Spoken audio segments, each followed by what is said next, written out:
Hello, YouTube, and Happy Independence Day. Now, like all Americans, I'm of course proud of my country. That's why I'm looking at a movie that has hardly anything to do with the actual Independence Day, aside from it's on July 4th. This is Independence Day.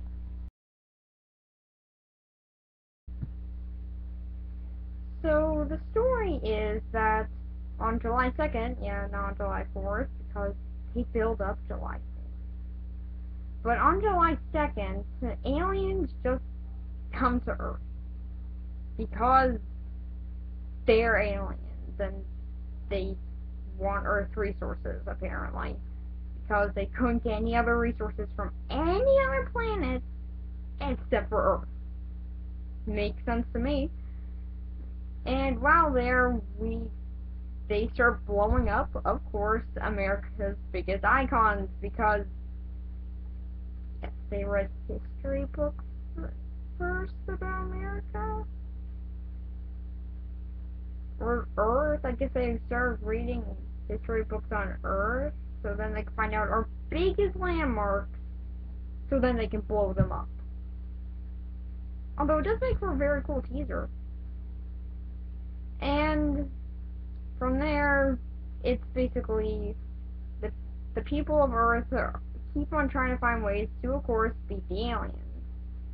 But after several failed attempts, they finally find one that works. Blowing it up. Yeah, just blowing it up. Because when all else fails, get a stick of dynamite. Yeah, okay, now they do actually go into a little bit more detail as to how blowing it up does actually work. But it still seems a little bit sketchy. Like, how can a human laptop actually be able to hack a giant mothership? I don't know. Why does a guy who apparently is very intelligent just go into cable repairing? I don't know. How does clogging up one of their guns somehow destroy the whole entire ship? Okay, well that one, it might have just been overloaded, but still. It does seem a little bit far-fetched. But after watching the whole movie, you kind of realize that's actually what the movie's going for. It is far-fetched, yet it knows that. It knows that it's very cliched, and knows exactly what it's trying to do. And which is just be a full-blown action movie. In which, yeah, it actually succeeds. It is a fun movie to watch. And I'd be lying if I said I didn't enjoy it. Because it was really fun. And, yeah, I love the explosions. Because who doesn't love explosions? But probably the best scene out of the whole movie, I just had to bring this one up, is the White House blowing up.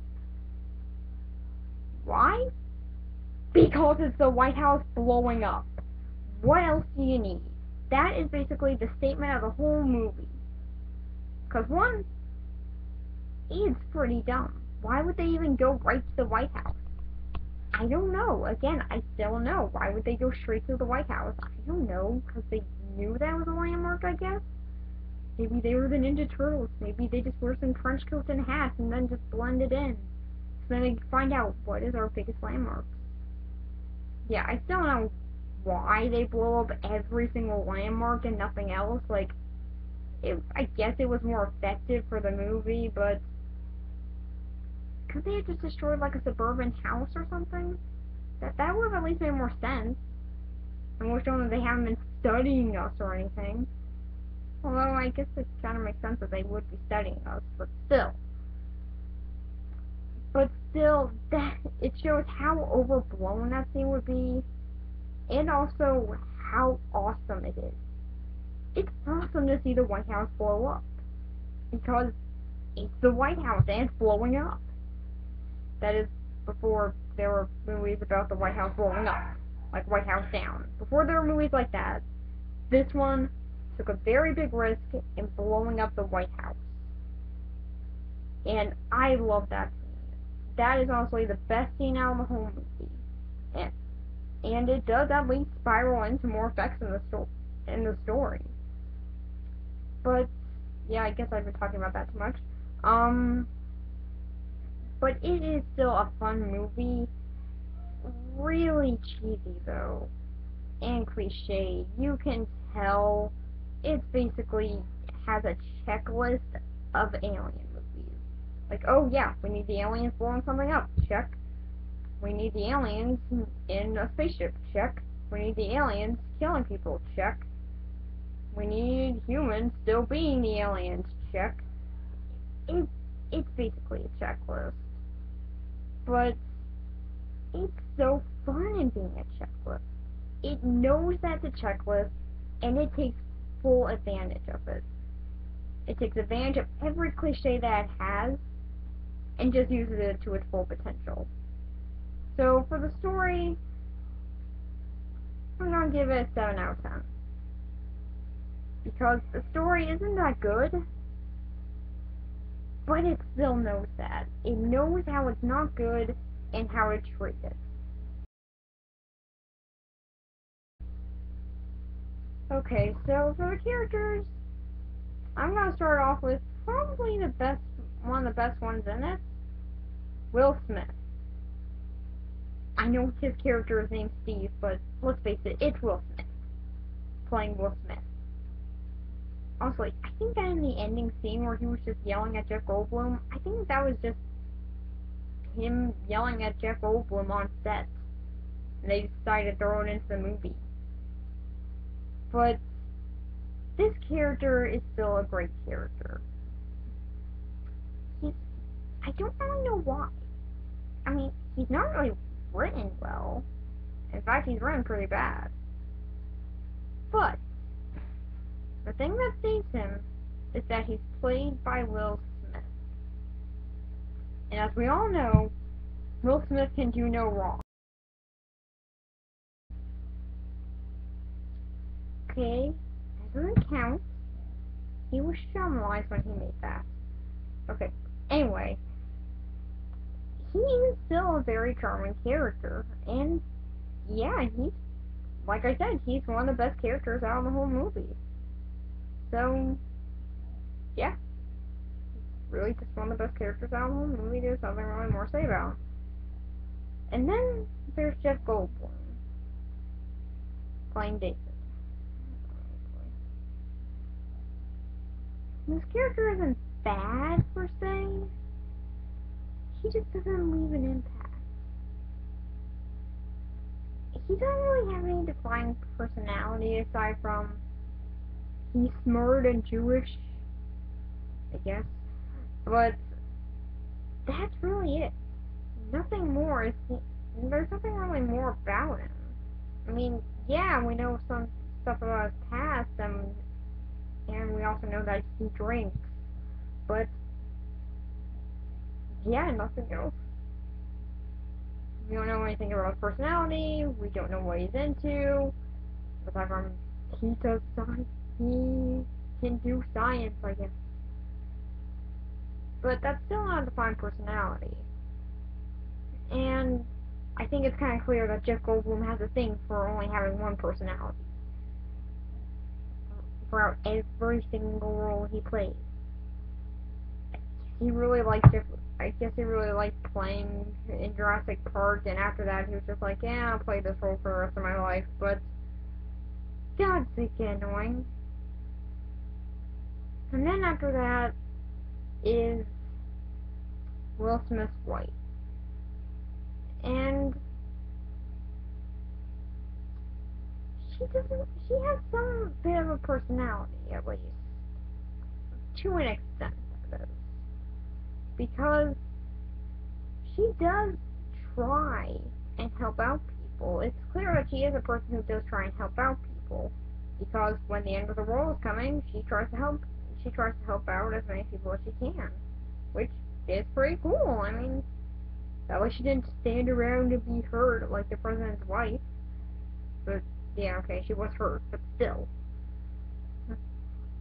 And aside from not having that much, aside from helping out people, though, she, again, does not have that much of a character, but I'm just going to assume that all of the characters in this movie don't have that much character aside from their stereotype. And then, but there is one that does try and come pretty close, which is the President, who is my favorite character in this movie. And buy your pitchforks and torches wherever they're sold if you want to get back at me for not saying that Will Smith is my favorite character in this movie. But it's true. President in this movie is my favorite president. And he's a really cool president. I mean, he fights back, which how many other presidents in movies actually do? Not in real life, just in movies. If you know any more that are like him, please tell me below, because I would be very interested in watching those movies, unless they're above my age range. But he is still a very likable president, and again, he fights back. That's very cool. But he also does have some concern and a lot of guilt for letting people die. I mean, when so many people have died, he does feel guilty for it, and feels very personally ashamed because he let them die. So, he is a very interesting character. Definitely my favorite. And just so you know, this is the thing that keeps on moving around on me. It's a little kitten. Yeah, I just had to show you guys that that's what's moving around on me. But then there's David's dad.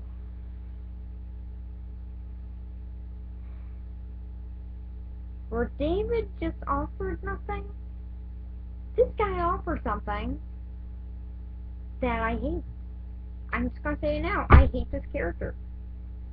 He hardly does anything aside from be Jewish. Yeah, that's really it. He's sort of just being Jewish throughout the whole movie. And also bringing up an idea to Jeff Goldblum on how to stop the aliens. So yeah, not too much has happened with him, and he's so freaking annoying. I mean, who talks about how fast you're driving in a car when the end of the world is happening? And why wasn't he driving faster? The end of the world! Hello! Was he high? God! I don't know. I know I was supposed to get a laugh, but God, he was annoying. You can tell he was meant to be comedy relief, but God, he's not funny. And then there are the aliens. Then, yeah, I forgot to talk about the alien in Earth Echo. I don't know why, but I'm bringing this up now because I'm not gonna forget to talk about these aliens again. But these aliens don't really do much. I mean, character-wise, that is. Of course, they do a lot. I mean, they're the main plot device, but that's their personality, is being a plot device. Nothing more. We don't really know why they can't get any more resources anywhere else, but they came to Earth to get resources, so that's all that they need. That's all the character that they need, is they need resources. But God, is that a weak explanation? I mean, I guess it explains more than other alien movies that don't explain a thing, but still, give a more defined explanation. Like, why, how did they run out of so many other resources when they literally destroyed tons of other planets? How did they run out of extra resources there? I don't know, but they did. So I guess a whole entire world full of resources doesn't offer them anything? Yeah, okay. But, God, they do nothing. Again, personality-wise, I mean, it'd be interesting if we actually saw into their heads a little bit and actually found out why they need these things so desperately, aside from Oh yeah, we don't like people. Oh yeah, people have to die. That's our only explanation. I mean, that's really their main reason. Is for resources and so that then people can die. They can't. Even the president is like, hey, why don't we just force something out? That was smart. But then they say, nope, you have to die because because no real rhyme or reason. So yeah, those characters are pretty annoying. Not annoying, just have nothing new. They're just the plot device, and that's clear. And then there is by far the best character out of this whole entire picture, Boomer, the dog. We don't see him for we only see him for only three scenes, but he leaves such an impact by running away from an explosion. Because he can run away from an explosion. He will have you wondering, will Boomer live? He will have you wondering. Okay, yeah, he's just a dog. But, so for the characters, well, like in Young Frankenstein, it's a sink or float. I mean, some of the characters are pretty good in how cliche they are, or just how the actors portray them, but the others can be annoying, boring, or just plot devices. So, really, again, sink or float. So, for the characters, I'm going with a 5 out of 10. Because, reasons I just stated, but they don't really offer anything new, and they're all cliched, but some of them just take advantage of that. So, for this movie in general, is it really that bad? Well, sort of. It is definitely not a good movie. I mean, there are definitely some problems with it. But, it does have good moments. Like, some of the main characters knowing how cliched the story has to be, and even having the White House blow up, and a great teaser. And getting a lot of money because people want to see the White House blow up. Because we all have a want for destruction. But there are still problems with it. Definite problems. It's far too cliched. The characters, most of them, are just boring, annoying, or just plot device. So, it's definitely a bad movie, and it's definitely a guilty pleasure to say the least, but it just doesn't really give you anything. It doesn't really feel like you've taken anything out of the movie. It just sort of seems like you saw a cool movie. There were dumb moments, yet there were also cool moments. So, you don't really know what to think about it. That's basically the same thing here. But, I gotta admit, I did enjoy watching it. I don't know, maybe it's just a love for destruction that I have and seeing the White House blow up still, because I love that scene. But, I just really enjoyed it. So, I'm going to give it a 7 out of 10. And next week is going to be the very first movie I've actually have requested to review, Creature from the Black Lagoon. Bye.